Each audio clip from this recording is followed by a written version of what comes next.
There's a Pico 2W acting as a master. It's got a Wi-Fi chip on it. I can make it serve web pages. And this is the Pico 1. No Wi-Fi. It's connected by wires.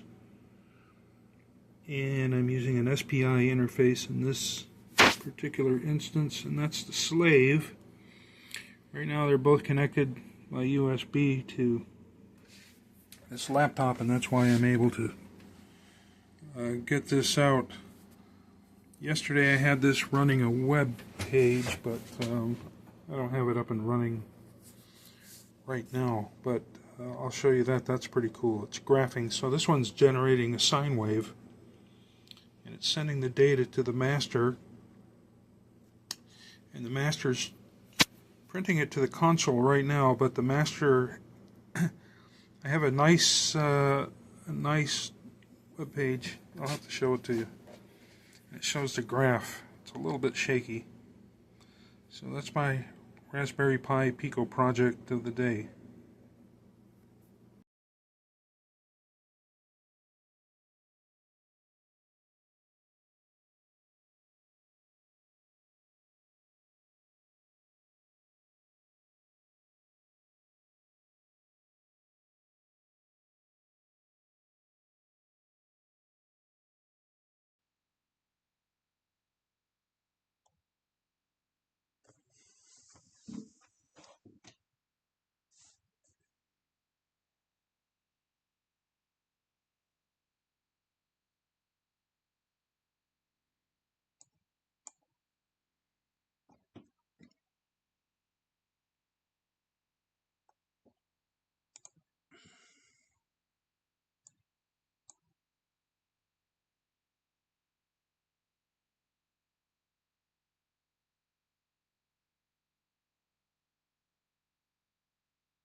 slave controls the LEDs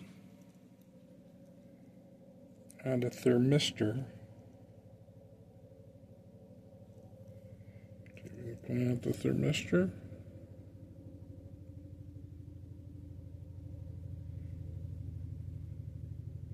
That's a standard Pico. This is the slave. Pico 2W is the master. So I put the slave in charge of sensing the temperature and also outputting the LED states, which of course can be translated to any kind of switching. And that's controlled through a web interface generated by the master, the Pico 2W. See if I can get that little branding there. And here. Be careful not to pull out any wires. And they both have their own breadboards and their own Wi-Fi cables, which is how I program the thing. And also I have a Python script